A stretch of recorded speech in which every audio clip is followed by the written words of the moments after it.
Hello! Welcome to A9AYTZ357O, the best among the best. My name is Julie and I will be your instructor as we read through Statement of the Problem Women Entrepreneurship in SMEs in Iran. The article source is embedded in the video description below. Feel free to read along. Please note that you can get a custom, plagiarism-free essay for as little as $10 a page at A9AYTZ357O. The link is in the description. It has been thought that entrepreneurs, in general, are recognized by their success or their failure. However, it goes without saying that the nature of business venture that they undertake and the manner in which they handle their business are the main factors that determine their relative success or, in fact, failure. Consequently, it is not too far-fetched to believe in the fact that such relative success could or in fact would depend on the type of business ventured into by an entrepreneur. It is even more relevant in case of women entrepreneurs as there are numerous factors that impact their ventures. They learn the nuances of business only after they start a particular venture. These factors could begin with social factors, gender differences, issues on equality as well as their ability to run a business in a much dominated male environment. Nevertheless, in order to understand the true nature of women entrepreneurship, the types of businesses undertaken in Iran need to be studied. In fact, one can examine the women entrepreneurs for not only traditional businesses but also in modern businesses, which involve some amount of technical knowledge. Indeed, one needs to take into consideration the fact that Iran is a developing country, much like India, Malaysia or even Indonesia. As claimed by Ganeshan, 2004, women entrepreneurs in India generally undertake three types of industrial enterprises. 1. Entrepreneurs operating purely as subcontractor on raw materials provided by their customers. 2. Manufacturers of items that are usually used by large-scale units. And 3. Manufacturers of consumer products which are directly sold in the market. Evidently, in Iran, women are also divided in such category. Statement of the problem. The main objective of this research was finding the reasons for starting a venture or a new enterprise and, subsequently, the dominant factors that influence women to take up entrepreneurship. Studies have revealed that women became entrepreneurs due to various reasons classified as pull and push factors. Pull factors are those which encourage women to have an independent occupation. Under the influence of these factors, women entrepreneurs choose a profession as a challenge, adventure, with an urge to do something new. On the other hand, the push factors are those which compel women to take up business enterprises to get over financial difficulties and responsibilities. Nevertheless, many women take to entrepreneurship to fulfill an urge for independence and creativity. The role of government agencies and NGOs cannot be ignored. Women entrepreneurship is one of the key focus areas in the various policies for women development. Therefore, in this study, the researcher would like to examine the different reasons for Iranian women to start a new business venture and compare those reasons with the difficulties that they might face, such as religious limitations such as a dress code for Iranian women imposed by the government and cultural constraints such as male supremacy that regards men as superior to women. These two main factors will be studied in more depth and detail since many women in Iran have been pulled back from fulfilling their innate capabilities and potential simply because they were women, and in Iranian society they had to face different forms of cultural constraints such as male supremacy as well as religious limitations that could in theory and would in practice undermine the scope of their success. Research questions. Therefore, in order to conduct the following study, the researcher decided to narrow down the many aspects and parameters involved into three main factors mentioned above and formed the following research questions. Is there any relationship between cultural constraints such as male supremacy and the rate of success in women entrepreneurship? Is there any relationship between religious limitations such as a dress code for women and the rate of success in women entrepreneurship? Research hypothesis. Subsequently, the researcher transformed these research questions into research hypotheses so that the questions could be analyzed in a more scientific and hierarchical format. There is no relationship between cultural constraints such as male supremacy and the rate of success in women entrepreneurship. There is no relationship between religious limitations such as dress code and the rate of success in women entrepreneurship.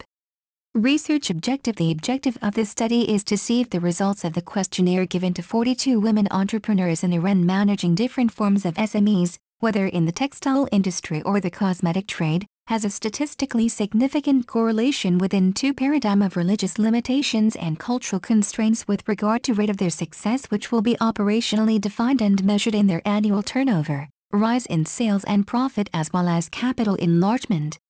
The researcher intends to see whether these factors felt by the entrepreneur that will be measured using a questionnaire simply based on their personal opinion has in fact influenced the success of their enterprise or not.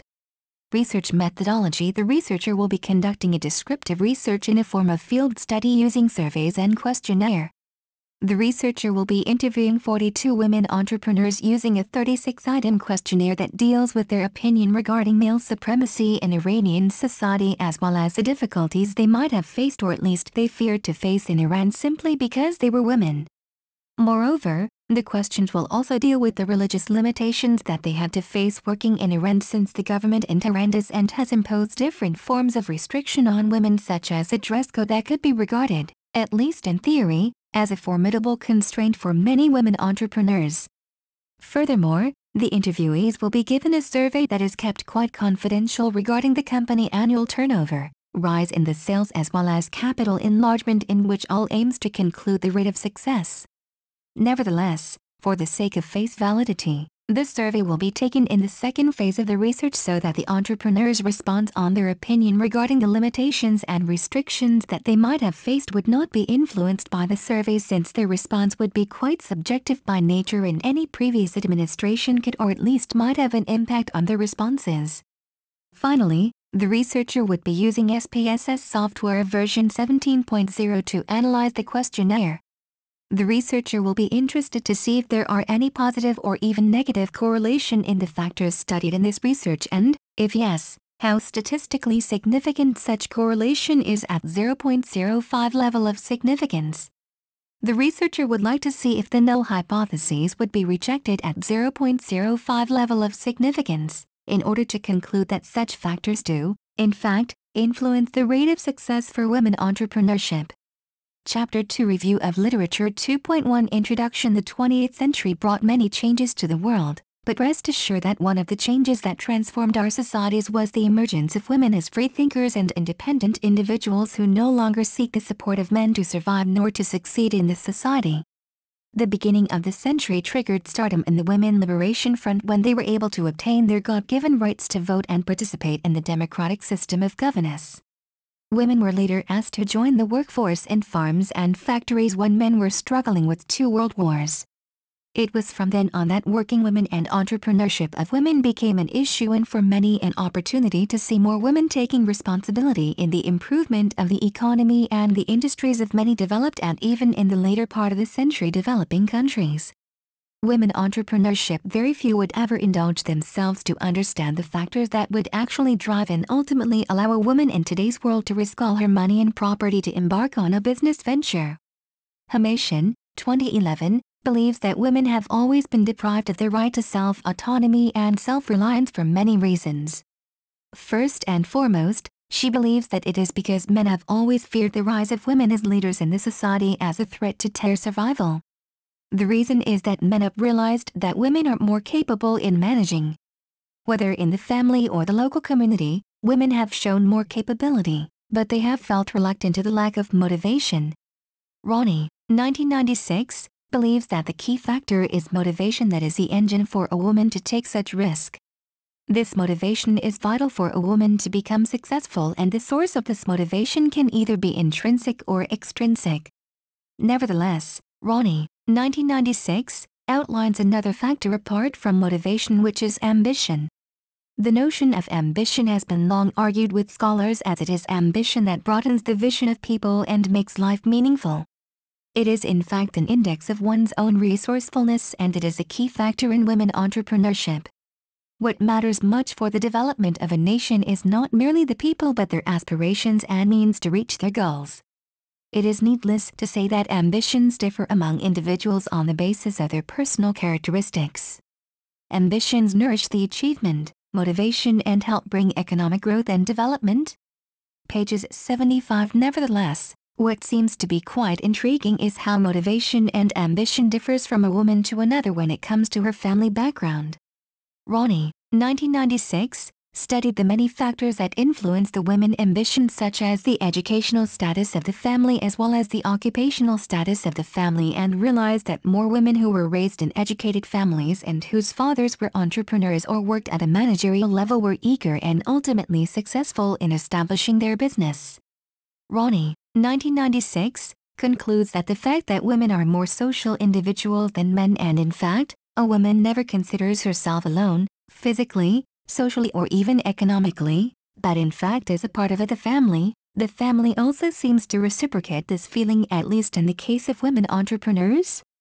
Pages 82. Therefore, it is not too far-fetched to conclude that women entrepreneurs can easily be considered as the agents of social change. The governments would definitely prosper if they begin to guide women in the right direction toward economic independence, particularly through the path of entrepreneurship. This is simply due to the fact that women are widely affected by the environment, and feels a sense of belonging to it that when it is nourished in the right way, it can be more constructive than imagined. There is little doubt that supporting women in becoming more financially independent can bring about great changes for the world and prosperity for all, since women are more prone to support and supply their fellow species.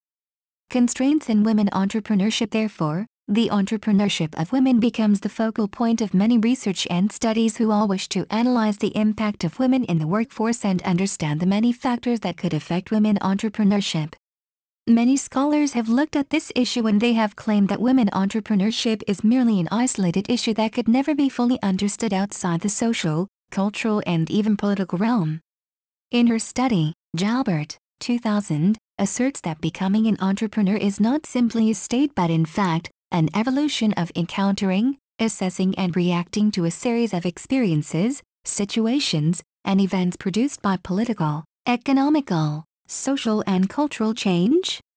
Pages 23. Jalbert, 2000, further on notifies the simple fact that there are certain constraints that could and in fact would most likely deprive women to participate in the workforce, particularly as managers, let alone become successful entrepreneurs who would have an impact on the economy.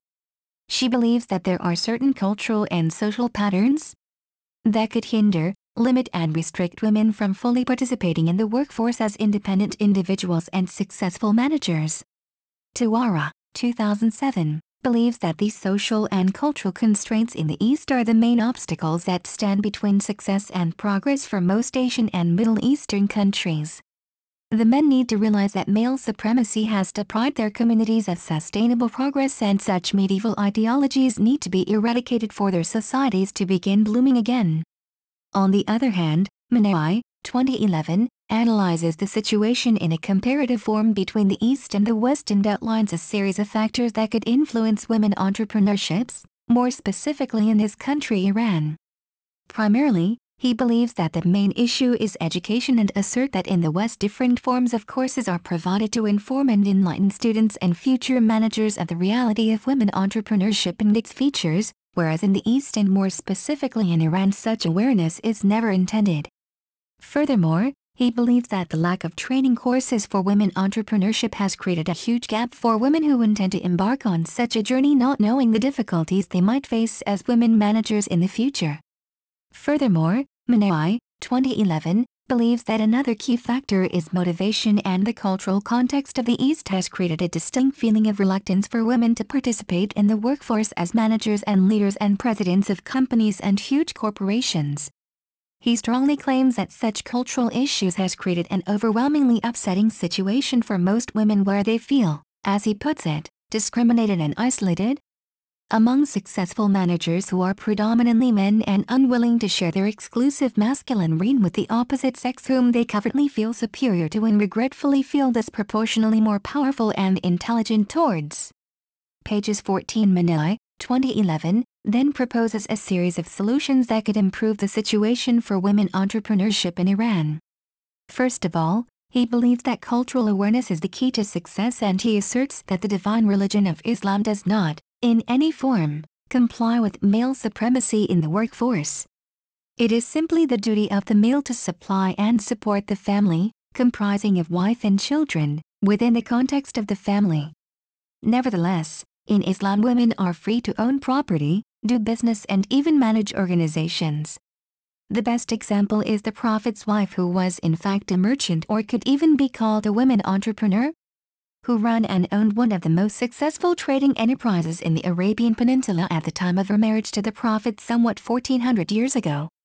Moreover, there must be characteristic of women entrepreneurs noticeably. One needs to analyze women entrepreneurship in the micro perspective as to what kind of women become involved in such tedious yet challenging profession of managing dozens and sometimes hundreds of men in a company or a factory.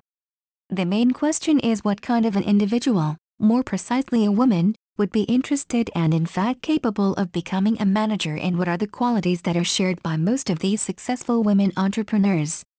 Jalbert, 2000, believes that most women entrepreneurs tend to be very motivated and, as she puts it, self-directed individuals. She further on believes that these women show a very high urge for control and ultimately success and accomplishment. Pages 23 in her research, Jalbert, 2000, looked at the common characteristics that are shared by most successful women entrepreneurs and came to the conclusion that they all share 4 key personality traits. First and foremost, they all share the ability of communicative skills that enables an individual to, fully and could even be said efficiently, interact with their counterparts. Secondly, they all share the intuitive skill of initiation and decisiveness that makes managers who they are and what they can achieve. Thirdly, they have the consensus-building ability to form coalitions as well as cooperation based on common interest and even common threats. Finally, and quite intriguingly, she asserts that they all have integrating skills that would allow an individual to prominently bind different people from different backgrounds and interests to share a common value and behave in uniform code of conduct. It is quite evident that as technology speeds up lives and the new age is now upon us, and therefore it is important to take time to reflect upon on what will obviously be one of the driving forces of the world economy in the new century. In fact, women are an emerging economic force that policymakers and economical experts cannot afford to ignore nor neglect. What are the implications of this for business women throughout the world? How can women's business enterprises best channel this potential and maximize it to improve the status of women in the world economy? The world's modern economy, and in fact democracy, depends on the participation of both genders. Asghari, 2010, believes that women have proven themselves to be an undeniable force in the progress of countries across the globe. She believes that during the past century 4 main factors have contributed to this blooming need for women to take part in the economy. First of all, she believes that the Industrial Revolution paved the way for women to enter farms and factories and begin working with men. Secondly, the social changes and the emergence of feminism gave women the identity and the recognition they needed to consolidate their position as decision-makers and leaders in the economy. Thirdly, the cultural awareness and the weakening of male supremacy proved women can have even more success than men when working as managers and leaders, and idea of the male supremacy was weakened and no longer a threat to women's success. Nevertheless, Asghari, 2010, states that the most important factor that allowed women to participate more and more productively in the economy was education, and the vast scope of educated women that appeared in the world arena paved the way for successful women managers.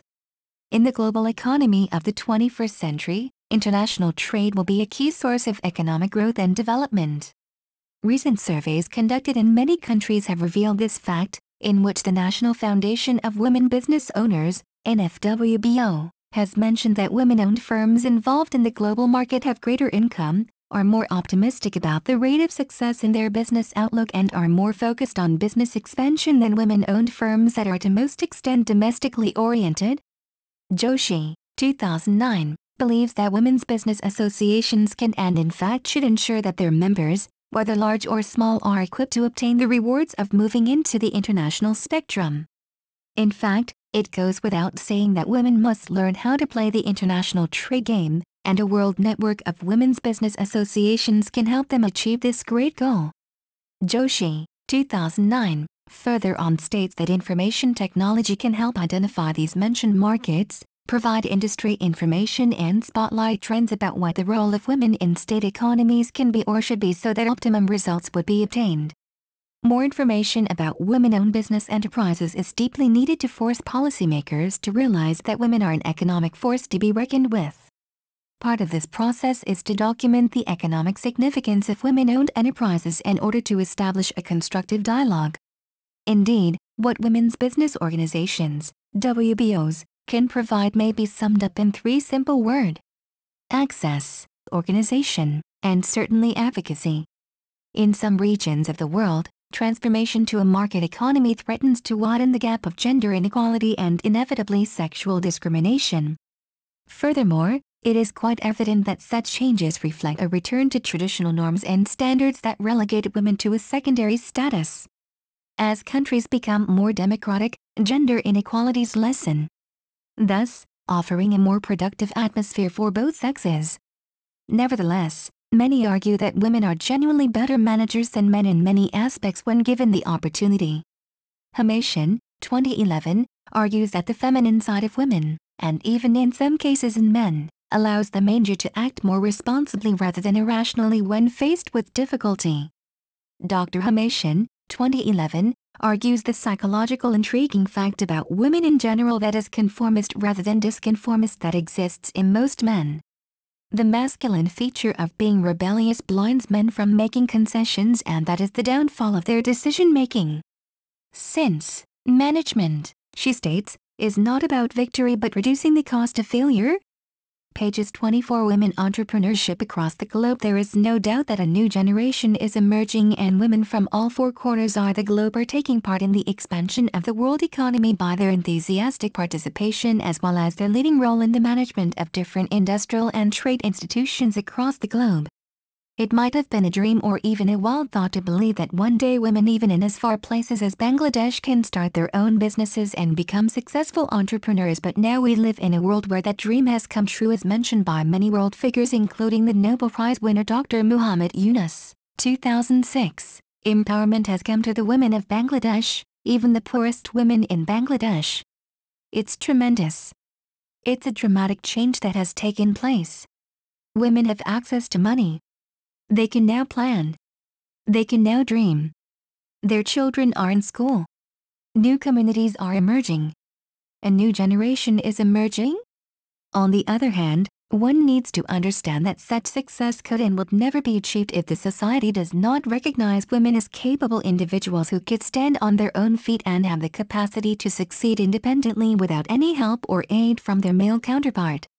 Men need to begin learning the notion of respect when it comes to women entrepreneurship and have the dignity and decency to honor and respect women who embark on such challenges to lead their own enterprise, as former U.S. Secretary of State Condoleezza Rice, 2007, puts it quite well when she says, "Respect for women is a prerequisite for success of countries in the modern world."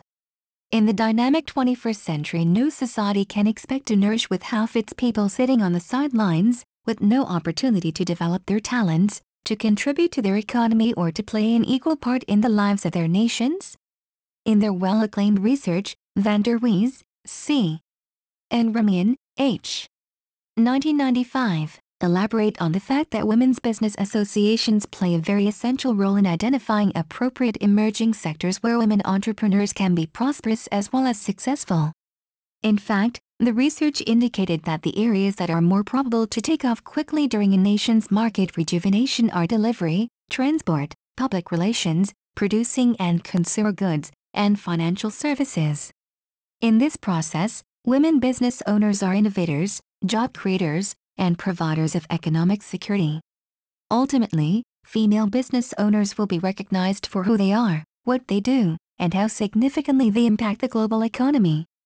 Change is afoot in the global economy, and it is bearing a woman's face.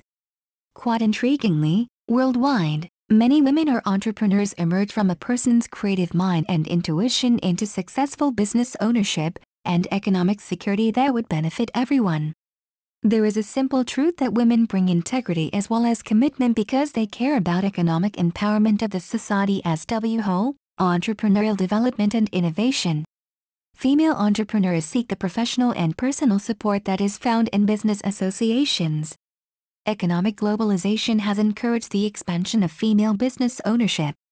The growing economic power and influence of women-owned businesses are changing the shape of the global economy. Remarks Sakiko Fukuda, Director of the UN Development Programme's Human Development Report. On the other hand, Colin, 2009, strongly claims that the global impact of women entrepreneurs is only the beginning to gain the momentum it truly deserves. Across the world, the number of women business owners continues to women entrepreneurs in the world economy rise gradually. In fact, a recent United Nations report concluded that economic development, as a whole, is closely related to the advancement of women, in particular. In nations where women have advanced, economic growth has usually been steady. By contrast, in countries where women have been restricted, the economy has been stagnant and still struggling to develop, in the broad sense. According to the 1995 UN survey, 2 changes have occurred over the past 10 years in the enabling environment for women in the economy. One is the establishment of legal equality for women. The other is granting women equal access to education and training. Women entrepreneurs are significantly affecting the global economy. In a case study carried out by McCarthy, D. Puffer, S. and A9AYTZ357O, 1994, the results reveal that women entrepreneurs play an important role in the entrepreneurial economy, both in their ability to create new jobs for themselves and to create jobs for others in their community. In fact, the results of the study showed that in Europe, both European Union countries and other European countries, estimates indicate that there exist more than 10 million self-employed women. In the United States, 6.4 million self-employed women provide employment for 9.2 million people and create significant sales.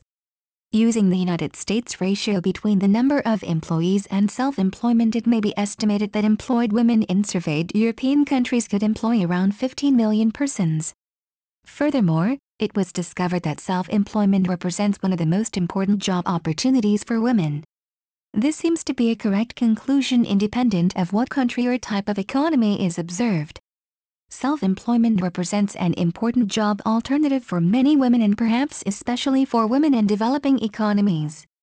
It is also observed that in all countries women still represent a minority of those that start new firms, are self-employed, or are small business owner-managers. Women entrepreneurship in Asia. One needs to acknowledge the simple fact that women entrepreneurship has not been as well accepted and even welcomed in the East as it has been in the West. Nevertheless, one needs to understand that the East has been improving and the statistics regarding this is quite intriguing to analyze.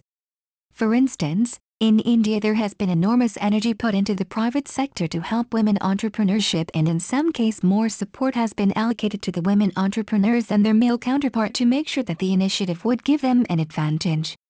Tiwari, 2007, believes that women entrepreneurs have had a very efficient as well as productive role in the enhancement of the Indian economy during the past decade.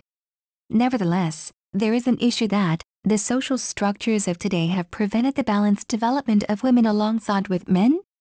Pages 31. Tiwari, 2007, continues further on, suggesting that as a remedy women should be given an advantage when embarking on business ventures.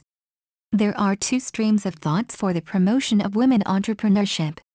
First stream argue that women should be given higher priority, and certainly the second argues that both men and women should be equally supported. The first view has been receiving more momentum in the Indian economy due to the fact that many politicians have now come to the conclusion that the women are more eager to take part in the improvement of the economy, and by supporting them they could benefit both from their effort and their support in coming elections. In fact, different programs such as EDPs, entrepreneurship development programs, are being carried out to meet just that scheme. Furthermore, Tiwari, 2007, discovered that more women in India are participating in the 3 E's, namely being the energy, electronics and engineering field. It is quite interesting to notify the fact that the new industrial policies of India have highlighted the need for special entrepreneurship programs for women entrepreneurs. This is simply designed by the administrations to enable and ultimately capable the women entrepreneurs to get a head start in their business ventures and be able to establish small-scale industries. India, as a whole, has well shown that when women are supported and motivated they can achieve much higher than their male counterparts, and the integral approach from the government and non-government organization has been able to help them achieve that, and it is the ongoing support of the system that has allowed them to do so well in the economy. On the other hand, Teo, 2007, states that women entrepreneurship in the Malaysia, a fast-growing economy in the Southeast Asia region, has not been as significant as it could have been anticipated. The data in the research indicate that women accounted for only 7% of employers in the economically active population of Malaysia. Noticeably, it is quite unfortunate that the figure rose to only 8.5% 6 years later in 1990, and that is due to the fact that men still comprise the vast majority in employer status. However, TO 2007 believes that with all the constraints and slow progress there is a glimpse of hope, since for the past 10 years the government has put more emphasis on the creation and support for newly established SMEs who are struggling to grow their business. This is due to the fact that the government has well realized that the economy is best improved by supporting small businesses, and there are many women entrepreneurs who have the ideas, resources and recruitment capabilities to bring such capital back into the economy. Women entrepreneurship has recently become an important pool of resources for Malaysia's economic growth and personal prosperity. Pages 4. In the case of Malaysia, it is quite interesting to notify the fact that women account for about half of the total population, and about 36.7% of Malaysia's total workforce of 10.9 million, with a significantly increasing representation at the professional, as well as the managerial and technical levels. In another study carried out, women have been participating quite vigorously in the economy and the establishment of SMEs in the country. According to Norma, 2006, the participation of women in Malaysia's small and medium enterprises, SMEs, in 2003 was 1,122,000, or 36.8% of the total employment in SMEs, which proves the fact that women, as much as men and even in some cases more enthusiastically, are becoming more and more involved in creation of jobs and helping the economy. Therefore, it might not be that stunning that the number of women entrepreneurs in Malaysia has increased so vigorously in the past 30 years due to the emphasis on industrialization by the state and the active governance, and growing interests in the private sector and the whole notion of privatization, self-employment and business-oriented employment that seems to be the key issue in helping many young economies across the globe. Nevertheless, one needs to keep in mind that all of these have been facilitated by the growth in various sectors such as banking and financing, food manufacturing, general trading, personal and public services, education, training and consultancy, all comprising the main components for a young economy and a developing country that needs an initiative to begin progress. Women entrepreneurship in Iran. Nevertheless, Iranian women have been in the frontiers when it comes to Asian countries, and in fact, women in Iran have been leaders for thousands of years, and to be more specifically have been taking managerial positions as early as the late 19th century. The constitutional revolution of 1896 AD in Iran was the breakthrough for women to enter the spotlight, and with the ascent of democracy across the country, women sought to fulfill their rightful position in the society by taking high-ranking positions from the parliament to ministers to ambassadors as well as entrepreneurs. This movement was well received during the mid-20th century when the pro-Western regime at the time supported and encouraged women to enter the society and participate in the community more and more. However, one needs to understand that Iran is a sensitively religious society mixed with a long cultural scent of male supremacy that has bonded with the land for too long to be eradicated so easily. Although Iran is much different from its Arab neighbors, where women are even deprived of basic human rights such as voting and even driving, in Iran, women are free to vote, drive, open businesses, manage and even be elected to represent the community in the national parliament. Hence, ever since the Islamic Revolution of 1979, women have also been more active in studying, and in fact, according to recent figures, more than 2/3 of university graduates are women in Iran. Hosseini, 2008, states that women have been the key to sustainable progress in Iran, and having so many educated women who provide the backbone of the economy is a true asset to Iranian society. These educated women, whether they work as employees, employers or even marry and become mothers and raise the future generation of Iranians, are the main assets of this country. Nevertheless, Hosseini, 2008, expresses his concern to two factors that women entrepreneurs have and will face in Iran's ever-growing economy in the 21st century. First of all, he believes that sexual discrimination is a key factor in pulling women back, especially because that it is a cultural issue, hidden under the skin of the society, not displaying itself in bureaucratic but in credential interactions. Pages 11. Secondly, There is an issue of recognition and the overshadowing of male supremacy in the Iranian society. Hosseini, 2008, argues that women managers are leaders and leaders need to be recognized, complied upon and taken seriously in this society. He provides an analogy of having a leader with no armies and no soldiers. It is an undeniable fact that women need to be recognized for them to lead successfully and defiantly, and without that recognition such success is impossible to achieve. In fact, it goes without saying that Iranian women could only achieve their full potential in managerial position when Iranian men begin to take them seriously and acknowledge their success and support them in case of failure rather than capitalize on their success, for if such cooperation does not succeed, the economy could never be improved. Thank you for taking your time to listen to me. I hope you enjoyed learning about Statement of the Problem Women Entrepreneurship in SMEs in Iran as much as I did. Kindly remember that you can get a custom, plagiarism-free essay at A9AYTZ357O Essays for as little as $10. The link is in the description. See you next time.